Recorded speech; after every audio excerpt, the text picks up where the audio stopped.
We usually like to use the scarce time that we have on Sunday for the discussion of spiritual concepts. At the same time, sometimes it seems expedient to call attention to certain things which you likely would not hear anywhere else. We are witnessing now the effort of the Communists to bring down the government of South Africa. And since that is a showcase example of exactly how the Communists work, I take the opportunity to recall for you, my dear people, the Communist program as it unfolds in any country they have earmarked for overthrow.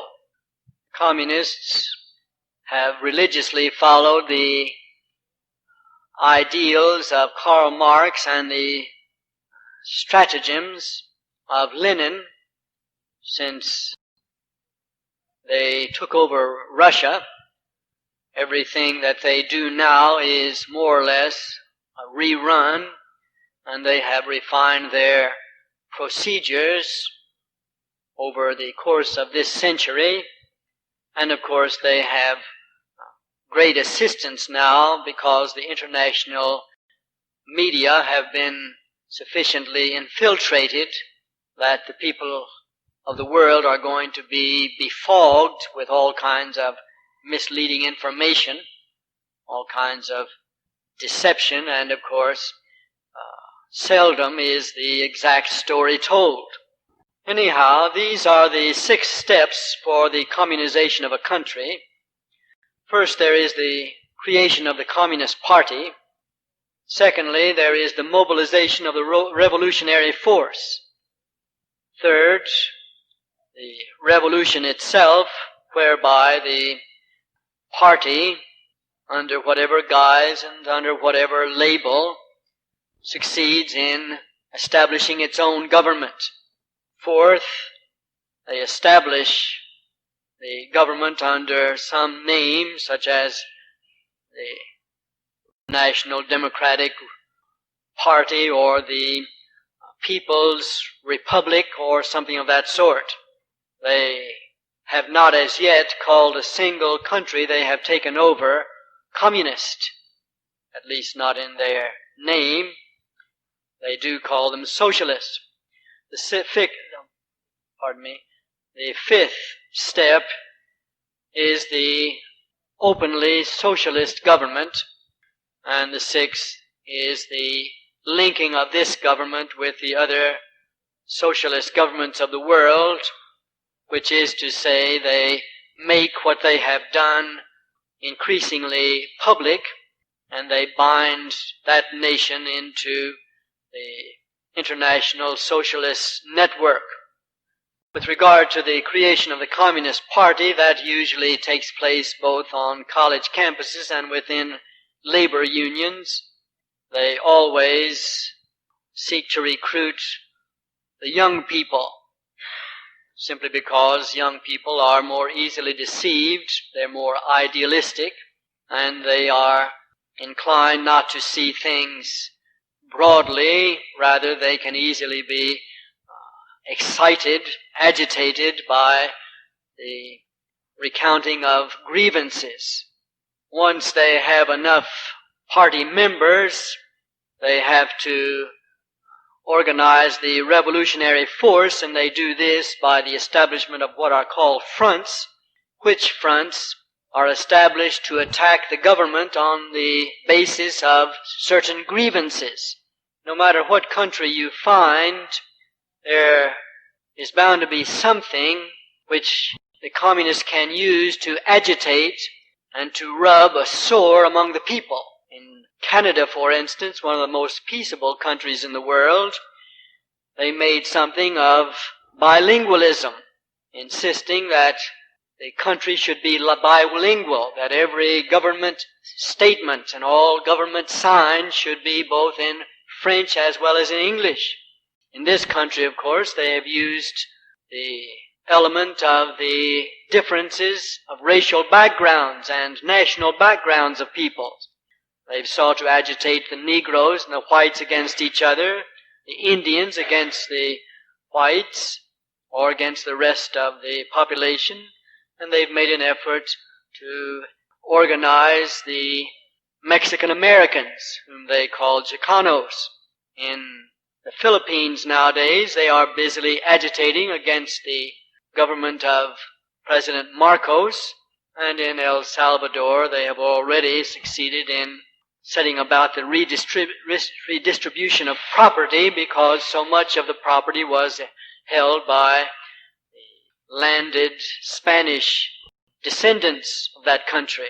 In order to mobilize this revolutionary force, they formed two main arms which the people do not realize are under a common communist discipline. They organize a political arm and a military one.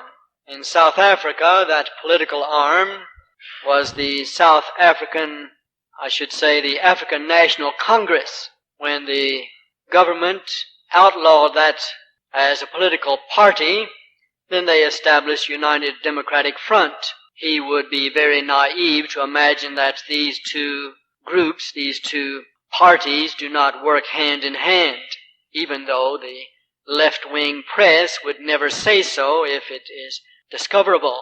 In South Africa, the military arm, which appeals to those who are ordinarily less educated, who have a military background, or who simply want to do something instead of merely talking about it, is called the Spear of the Nation, the Nkoto Wiwizi.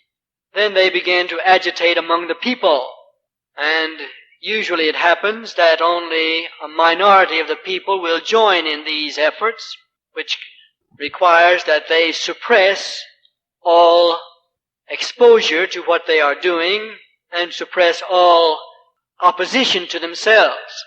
Here is an example of what is now going in South Africa. Here's a picture taken from the Chicago Sun-Times just a week ago. You couldn't see it from there, of course, but this is what is written under the picture. A driver looks on helplessly from his cab, this is a truck, as rioting blacks loot his truck yesterday in the black township of Soweto. Now, that's all it says about this picture. But if you look at it, you see that it is a black man who is driving this truck. Supposedly, the black people of South Africa are suppressed or oppressed by the white minority government. But there are no whites in this picture. Instead, the ones who are tearing the man's truck apart and stealing from it are Negroes, most of whom look as if they are but teenagers, which is to say they have been agitated against those blacks who will not go along with their anti-government activity. You need to know when you listen to the news with regard to South Africa that there are not two main groups of people in that country. There are at least three. The whites, who are by far the minority, but who are the backbone of the country, both politically and financially.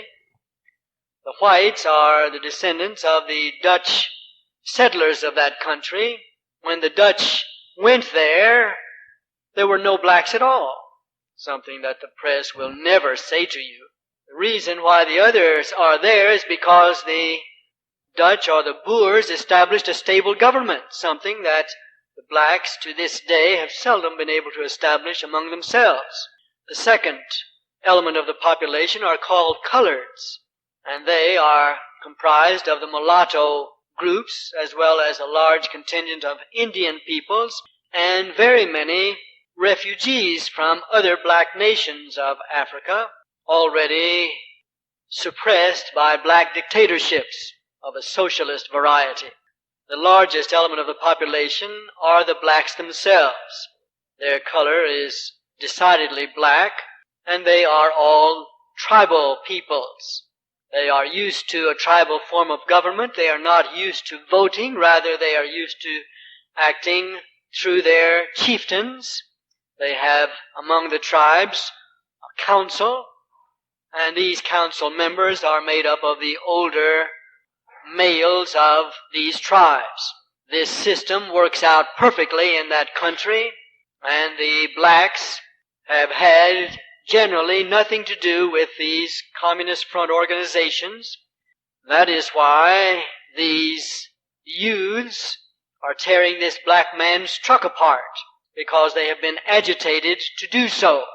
Just as a few years ago they were breaking into stores in Negro areas, regardless of whether the store was owned by a black or a white, and carrying off any merchandise that they thought they could use or sell.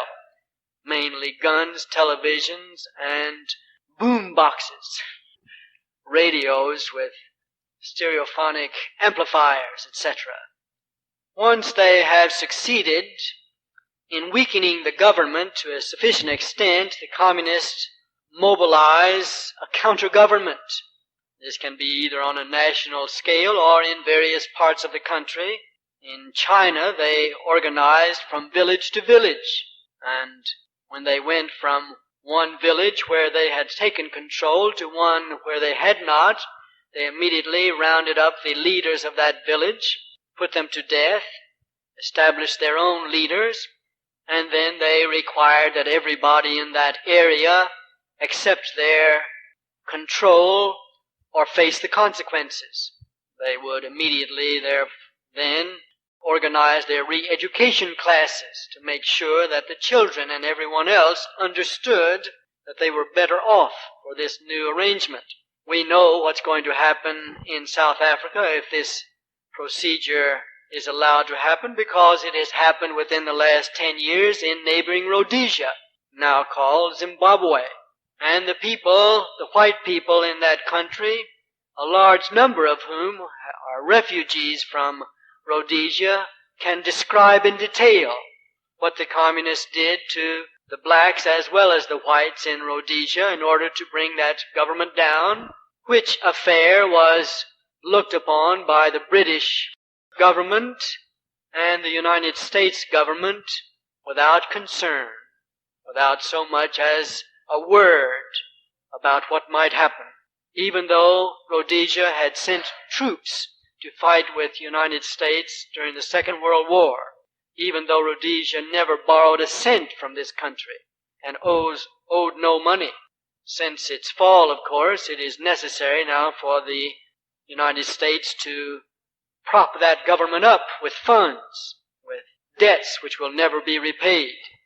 Once they have established enough strength in a government, they proceed to take that government over either by force of arms or possibly through political means. We are witnessing this in El Salvador.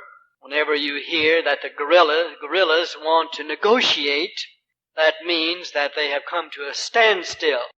However, we know that in El Salvador, the communists already have so infiltrated that government, the government of Duarte, that it is just a matter of time. They are consolidating their strength and suppressing opposition and carrying on their re-education processes so that the people will not be able to oppose through the ballot boxes. You will never have another free election in El Salvador again. We say all these things simply so that you can see how slanted, really how false the news that you get out of South Africa is, and also to encourage you to write to, among other people, Richard Lugar, who has made something of a cause of undermining the South African government. I presume Richard Lugar is very anxious for re-election, possibly has presidential aspirations, but he is one of the key figures in the ongoing double-cross of this anti-communist nation. You should write to your congressmen and your senators and complain that the greatest losers outside South Africa of the fall of South Africa, among others, will be the United States of America. South Africa is one of the most, in fact we could say, the most mineral-rich countries of the world, and the American industrial establishment, particularly the high-tech establishment, and the military establishment of this country cannot last without its minerals. I'm not sure how many women can last without its diamonds. But the fact of the matter is, the fall of South Africa is going to work terrible havoc upon this country's economy. And upon this country's economy, I beg your pardon, its whole governmental stance. But the leftists in our government do not care about that because they are most clearly pro-communist and anti-American. And you need to write to say that you at least see this. In the name of the Father, and of the Son, and of the Holy Ghost.